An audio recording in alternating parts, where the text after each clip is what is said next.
Good morning, children. Welcome to online learning. Today, we are going to learn about our occupation, a very important topic. Occupation is basically a kind of work that a person gets involved in. It refers to the employment or profession of an individual. It is person's role in society that he or she undergoes to add to his livelihood. Life without occupation would simply be pointless. It has become essential in people's life for their family as it supports to their livelihood. Now look at the book. See 2.07, our occupation. We need many things to live. We need food to eat. We need clothes to wear.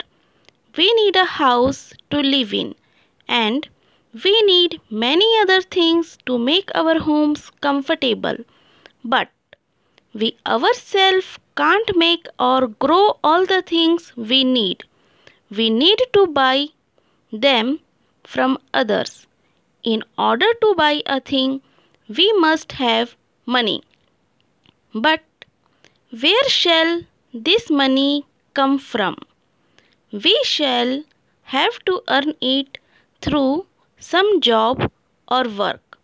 An occupation is a job or work that helps us to earn money. There can be any number of occupations.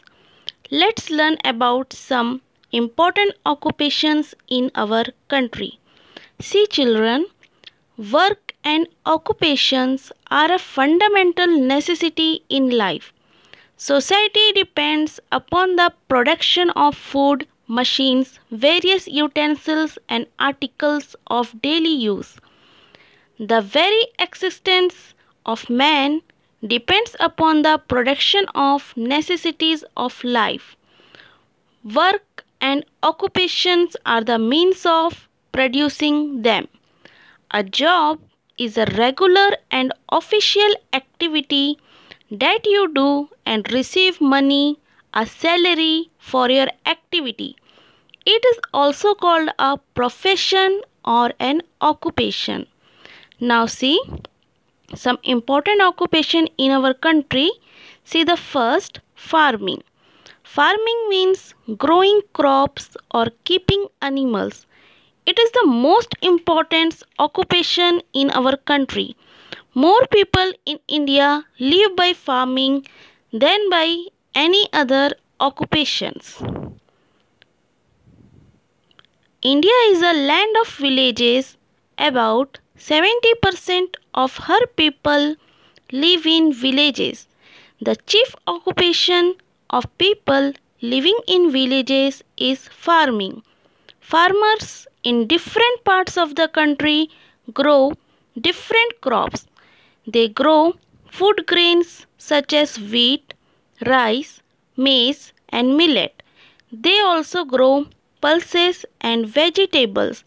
The other important crops are cotton, sugarcane, jute, tea, spices, oilseeds, etc. Farmers are now able to produce better crops. They have better tools and better facilities of irrigation. Now, tractors have taken the place of oxen. Machines have taken the place of farm labor. See, children, farmers are the backbone of our society. They are the ones who provide us all the food that we eat. As a result, the entire population of the country depends upon farmers. Farmers are the most important people in the world. Though farmers have so much importance, still they do not have proper living. Farmers have great importance in our society. They are the ones who provide us food to eat. Since every persons need proper food for their living, so they are a necessity in society. There are different types of farmers and they all have equal significance. First are the farmers who grow a crop like wheat, barley, rice, etc.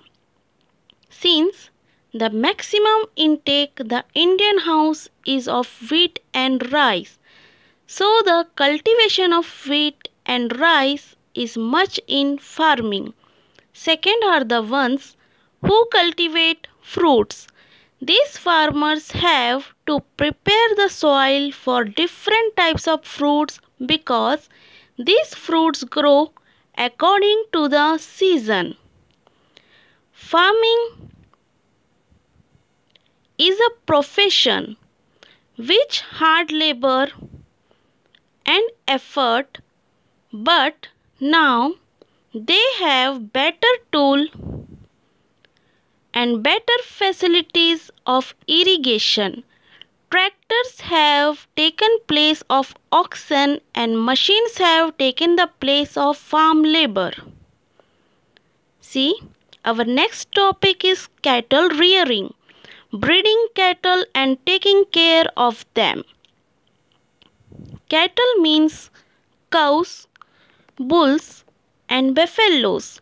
Farmers can easily feed these animals on their farms. So, most farmers keep these animals on their farms. Some farmers keep sheep and goats also. They get meat as well as milk from them. These animals help them in their work also. For example, bullocks are used for ploughing fields and for drawing carts. See, cattle rearing. Cattle farming involves rearing and management of two types of animals. One group for food requirement like milk and another for labor purpose like ploughing, irrigation, etc. Animals which provide milk are called dairy animals. For example, goat, buffalo, cows, etc.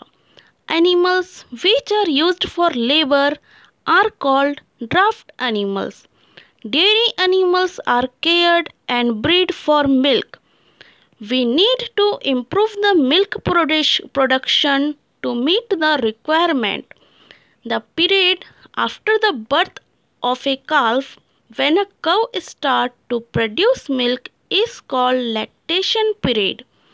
We can enhance milk production by increasing this lactation period, but along with milk production, quality must also meet.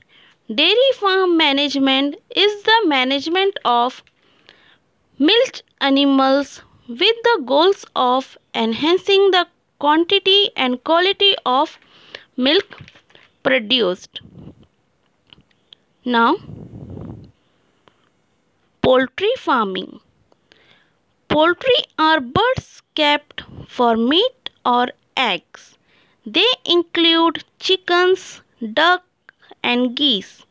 Farmers keep these birds because they give them very cheap meat. It costs very little to feed chickens as compared to sheep or cows. See children, poultry farming, raising of birds domestically or commercially, primarily for meat and egg, but also for feathers. Chickens, turkeys, ducks and geese are of primary importance. There is a low cost of production and quick return from poultry compared to other farm animals. Poultry meat and egg are high quality animals protein sources. Eggs are the most nutritive and have the best amino acid profile known to man. Farmers keep these birds for meat and eggs because it costs very little to feed chickens as compared to sheep or cows. Now, look at our next topic, occupations related to farming. Beside food, farming gave us many other things. These things are used in many occupations. Some of these occupations are given below. First, farming gives us cotton, which is used to make cloth. Cotton is first spun into yarn and the yarn is then woven into cloth. See, the silver of cotton fiber is converted into yarn by spinning using machine weaving. After that, they bleached and dyed to give a finished usage of cotton. Cotton is mostly used for making cloths of various kinds. Second, farming gives us sugarcane, which is used to make sugar and jaggery. Jaggery is unrefined sugar. Farming gives us sugarcane, which is used for making white sugar and jaggery and many byproducts. Third, farming gives us jute, which is used to make ropes and bags. Farming gives us jute. The weaver used simple hand spinning wheel and hand looms and spun cotton yarns as well. History also suggests that Indians, especially Bengalis, used ropes and twins made of white jute from ancient times for household and other uses. It is highly functional for carrying grains or other agricultural products. Fourth, farming gives us various oil seeds like groundnut, coconut and soybean. These seeds can be crushed to get cooking oil. By farming, we get various oil seeds, vegetable oils or vegetable fats are oils extracted from seeds or less often from other parts of fruits. Soybean oil, rapeseed oil and cocoa butter are examples of fat from seeds. Olive oil, palm oil and rice bran oil are examples of fats from other parts of food. Farming gives us tea leaves which are then processed and are packed in cartons.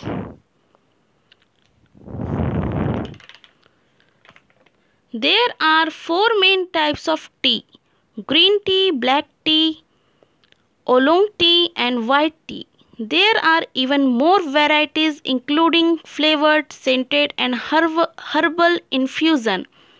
But for the sake of simplicity, we will focus on the big 4 right now. What many people don't know is that these 4 types of teas come from one plant, not for 4 different species of plant. All tea begins as the plant. It's the way the tea leaves are processed that give us the different teas and their specific taste, color and scent.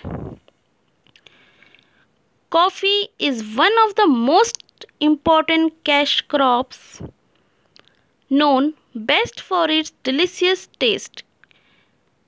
Carefully roasted beans are manufactured to produce popular beverages that are consumed worldwide. Coffee farm production is straightforward. There are a few practices that every farmer must apply in order to produce a successful harvest and maintain efficient and effective farm production. Farming gives rise to a number of other occupations. These occupations provide jobs for large number of people. That's all for today. Thank you, students.